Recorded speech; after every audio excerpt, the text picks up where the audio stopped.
আকাশ ভাই আছে, মইনুল ভাই আছে, আমি চিনি না, তবে ফেসবুকের মাধ্যমে, টিকটকের মাধ্যমে তারা আমার সাথে জয়েন হয়েছে। ওনারা আমার লাইভে আমাকে রিভিউ কমেন্টস করেছে যে আপনার কথা শুনে ডিএসএন এ উনি পরের দিন জয়েন হয়েছে, এরকম কথা। তারপরে হচ্ছে আরেকটি কথা বলবো, বেশি কথা বললে সবাই একটু নোট আপ করে রাখবেন, যাদের যেটা ভালো লাগে, আর যেটা মন্দ লাগবে সেটা অবশ্যই অ্যাভয়েড করবেন, কারণ আমি মানুষে ভুলভ্রান্তি করতেই পারে। আর টার্গেট করতে হবে, বিজনেস সবাই করবে না। হ্যাঁ, সবাই ডিএক্সএন সম্পর্কে জানে না, সবাই হচ্ছে ডিএক্সএন সম্পর্কে বোঝে না, কিন্তু আপনাকে টার্গেট করতে হবে। কে চা খায়, কে কফি খায়, কফি কে খায়, তার সামনে আপনি কফি খাবেন, তাকে আপনি টার্গেট করবেন। আপনার টার্গেট করতে হবে, সেই টার্গেট অনুযায়ী আপনার কাজ করতে হবে। যে হচ্ছে যারা স্বাস্থ্য সচেতন, যারা স্বাস্থ্য সচেতন সুগার ফ্রি খায়, তার সামনে কি আপনি যদি হচ্ছে যেটার মধ্যে অনেক মিল্ক সুগার আছে সেটা দেখালে হবে? তাকে দেখাতে হবে আপনার ব্ল্যাক কফি। যে একটু মজিয়ে রসিয়ে কষিয়ে খেতে পছন্দ করে, তাকে দেখাতে হবে আপনার লিনজি 3-in-1 কফি। যে একটু ক্রিমি ও হচ্ছে ক্রিমি কফি খেতে পছন্দ করে, তাকে দেখানো হবে যে আমাদের ক্রিমি কফিটা আছে। সো যারা ওজন কমাতে চায় তাদেরকে দেখাতে হবে একটা, মানে টার্গেট করতে হবে। মূল কথা হচ্ছে কার কি পছন্দ, কাস্টমারের ভ্যালু অনুযায়ী যদি আপনি তার ব্রেনে দিতে পারেন, তবে আপনার প্রোডাক্ট সেল হবে, সেল হতে বাধ্য। আপনি যদি যে স্বাস্থ্য সচেতন তাকে তার সামনে যদি হচ্ছে 1000 বার বলেন এটা অনেক মজা, এটা অনেক মিষ্টি, এটার ভিতরে দুধ আছে, এটা আছে, সেটা আছে, সে খাবে? কোনোদিনও খাবে না। কিন্তু তার সামনে যদি আপনি ব্ল্যাক কফিটা দেন, তাহলে সে খাবে। এই হচ্ছে কথা।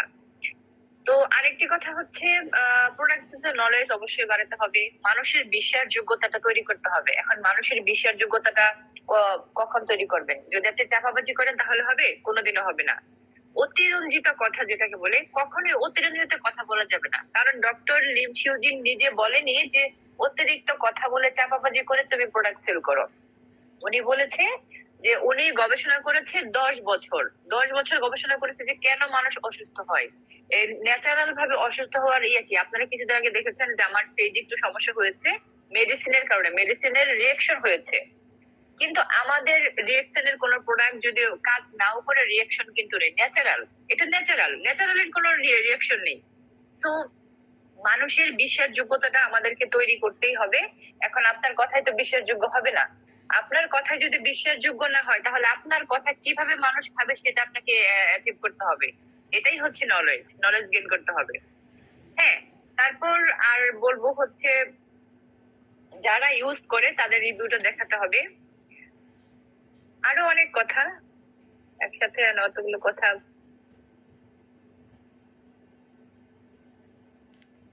এটাই। হ্যাঁ হ্যাঁ, 1 মিনিট, মিটিং আছে তো, আসছি। সরি, আমি আসলে হচ্ছে ব্রেক ফেল করেছি, আমি আসলে হোস্টেল আছি তো। তারপরে যে এই যে একটা সুন্দর একটা মিটিং এর আয়োজন করেছেন, এই মিটিংটা থেকে কিন্তু আমরা অনেক কিছু শিখতে পারছি, অনেক কিছু নিতে পারছি। কারণ প্রোডাক্ট সেল সম্পর্কে অনেকের ধারণা অনেক ভাবে আমরা হচ্ছে প্রোডাক্ট সেল করি, না হলে তো এমনিতে স্টার ডায়মন্ড হতে পারেননি, এমনিতেই হতে একজন ইএসডি হয়নি। যেমন একটু আগে রাবে আপু বলেছেন যে আমরা সবাই সাধারণ মানুষ, সাধারণ থেকে অসাধারণ হওয়ার নামই হচ্ছে ডিএক্সএন। এখন অসাধারণ আপনাকে হতে হবে কিভাবে? অবশ্যই প্রোডাক্ট সেল করতে হবে। প্রোডাক্ট সেল করতে বাংলা ভাষায় যদি বলেন যে বেচা কেনা করতে হবে। এখন আপনি যেভাবে, আমি যেরকম করে মেম্বার বাড়াই যে বেচা কেনা, হ্যাঁ বেচা কেনা, বাংলা ভাষায় বেচা কেনা করতে হবে। আপনি যদি জুতার শোরুম করেন তাহলে আপনাকে জুতা বিক্রি করতে হবে। তো আপনি একটা ইন্টারন্যাশনাল সিস্টেমে কাজ করছেন, আপনার প্রোডাক্টে আপনি সুস্থ থাকার যে মানব দেহ সুস্থ থাকার যে একটা আছে।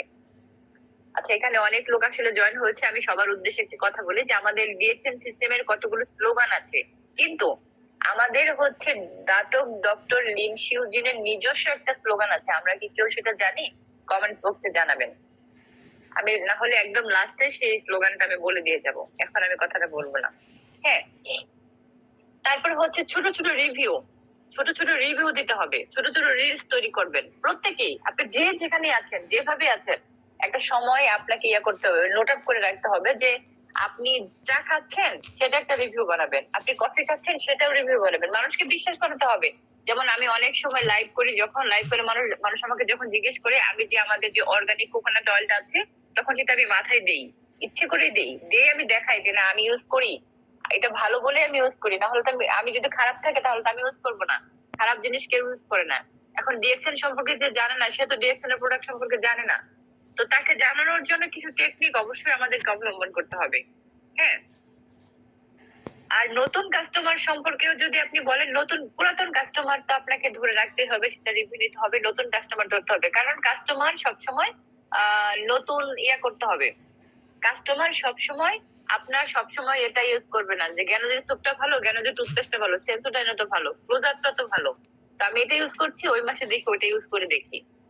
তো নতুন কাস্টমারের উপর ডিপেন্ড করা যাবে না, নতুন নতুন কাস্টমার তৈরি করতে হবে, মেম্বারশিপ তৈরি করতে হবে। হ্যাঁ,